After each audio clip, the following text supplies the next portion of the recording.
let's say that we've got some function f that is continuous on the interval a to b. So let's try to see if we can visualize that. So this is my y-axis. That's my y-axis. This right over here. I'm going to make it my t-axis. We'll use x a little bit later, so I'll call this my t-axis. And then let's say that this right over here is the graph of y is equal to f of t. Y is equal to f of t. And we're saying it's continuous on the interval from a to b. So this is t is equal to a. This is t is equal to b. So we're saying that it is continuous. It is continuous over this whole interval. Now, for fun, let's define a function capital F of x, and I will do it in blue. Let's define capital F of x as equal to the definite integral from a as a lower bound, to x of f of t.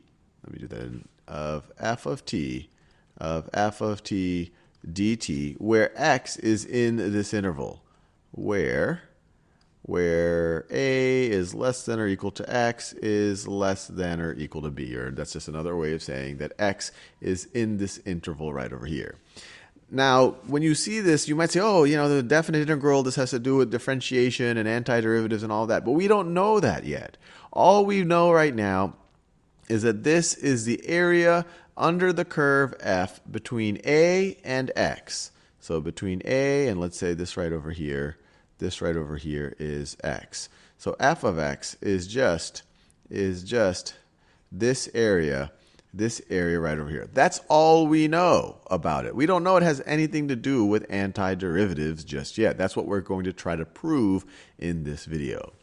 So just for fun, let's take the derivative of f, and we're going to do it just using the definition of derivatives and see what we get when we take the derivative using the definition of derivatives.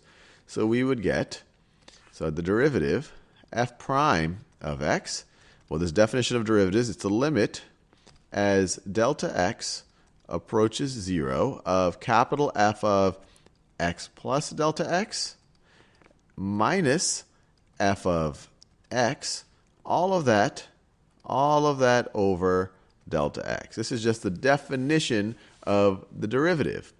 Now, what is this equal to? Well, let me rewrite it using these integrals right up here. This is going to be equal to the limit as delta x approaches 0 of, what's f of x plus delta x? Well, put x in right over here. You're going to get the definite integral from a to x plus delta x of f of t dt. And then from that, you are going to subtract this business, f of x, which we've already written as the integral from a, the definite integral from a to x of f of t dt, and then all of that is over delta x. All of this is over delta x. Now, what does this represent? Remember, we don't know anything about definite integrals as somehow dealing with something with an antiderivative and all that. We just know this is another way of saying the area under the curve f between a and x plus delta x. So it's the area under the curve f between a and x plus delta x. X plus delta x. So it's this entire area. Right over here. So that's this part. We already know what this blue stuff is. This blue stuff, I'm doing that same shade of blue. So this blue stuff right over here, this is equal to all of this business. We've already shaded this in. It's equal to all of this business right over here. So if you were to take all of this green area, which is from a to x plus delta x, and subtract out this blue area, which is exactly what we're doing in the numerator, what are you left with? Well, you're going to be left with, what color have I not used yet?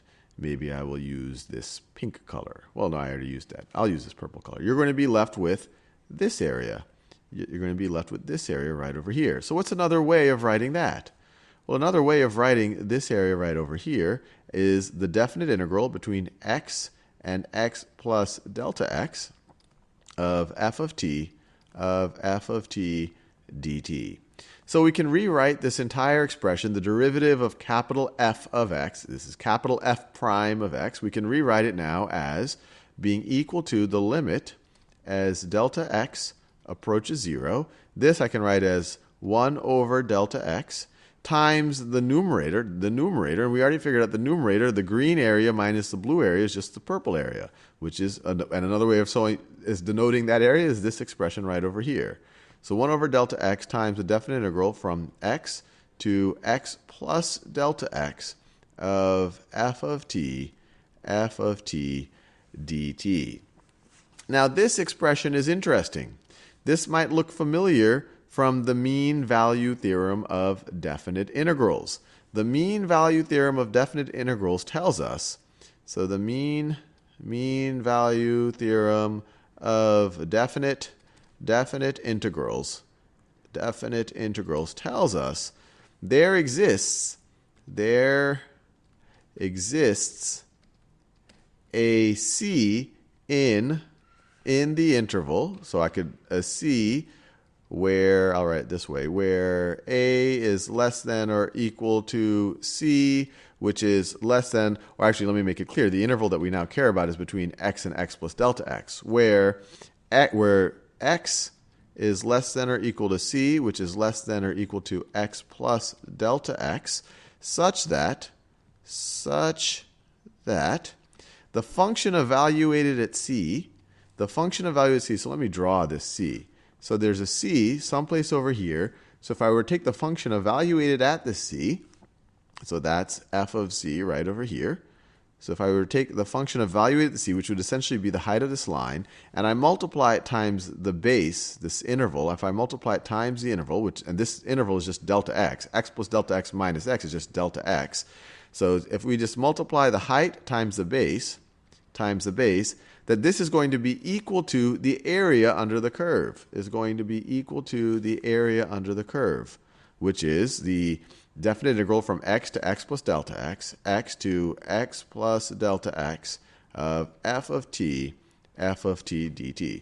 This is what the mean value theorem of integrals tells us. If f is a continuous function, there exists a c in this interval between our two endpoints,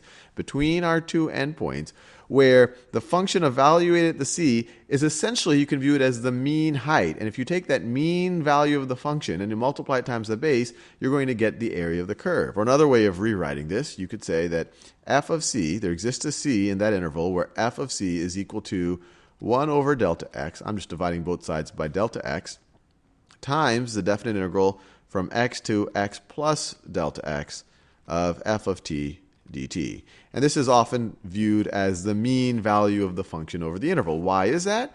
Well, this part right over here gives you the area, and then you divide the area by the base, and you get the mean height. Or another way you could say it is, if you were to take the height right over here, multiply it times the base, you get a rectangle that has the exact same area as the area under the curve. Well, this is useful because this is exactly what we got as the derivative of f prime of x. So there must exist a c such that f of c is equal to this stuff, or we could say that the limit, and let me rewrite all of this down in a new color. So there exists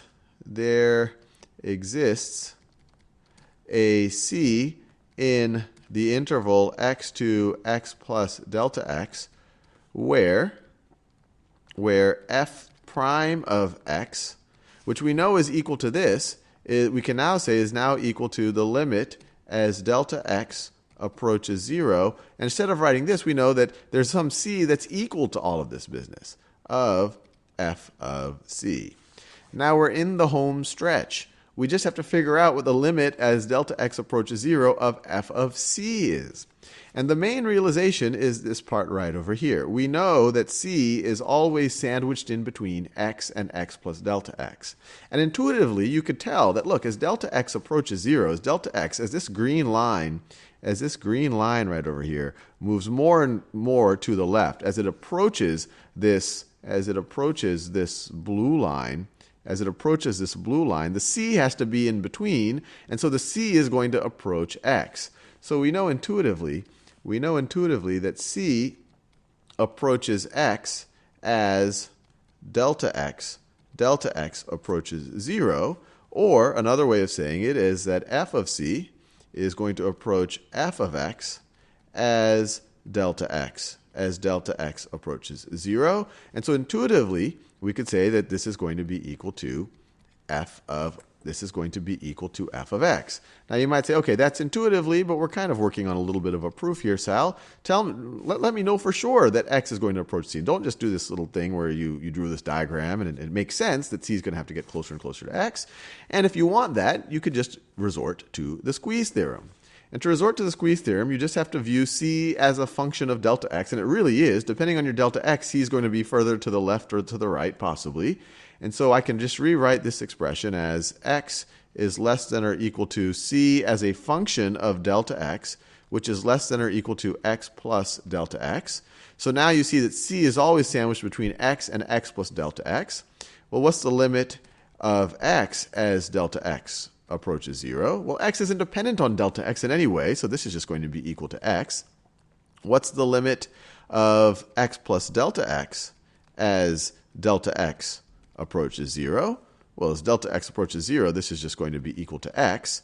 So if this approaches x as delta x approaches 0, and it's less than this function, and if this approaches x as delta x approaches 0, and it's always greater than this, then we know from the squeeze theorem or the sandwich theorem that the limit as delta x approaches 0 of c as a function of delta x is going to be equal to x as well. It has to approach the same thing that and that is. It's sandwiched in between.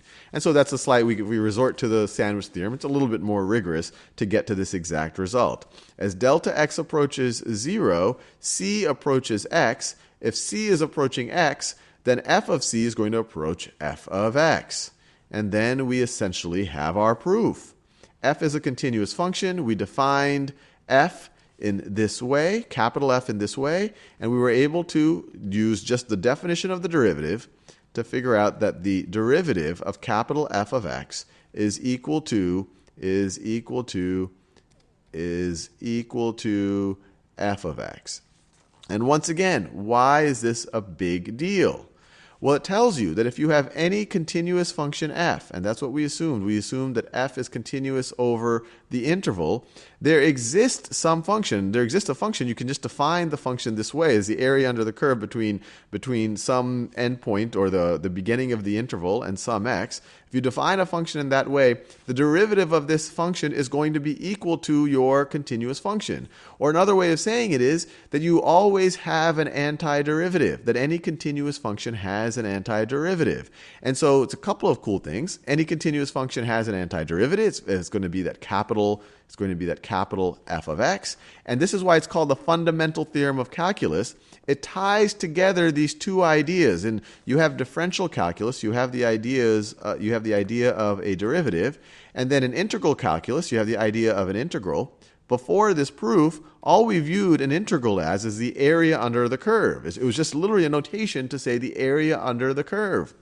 But now we've been able to make a connection, that there's a connection between the integral and the derivative, or a connection between the integral and the antiderivative in particular. So it connects all of calculus together in a very, very, very powerful, and we're so used to it now, and now we can say almost a somewhat obvious way, but it wasn't obvious. Remember, we always think of integrals as somehow doing an antiderivative, but it wasn't clear. If you just viewed an integral as only an area, you would have to go through this process, say, wow, no, it's connected. It's connected to the process of taking a derivative.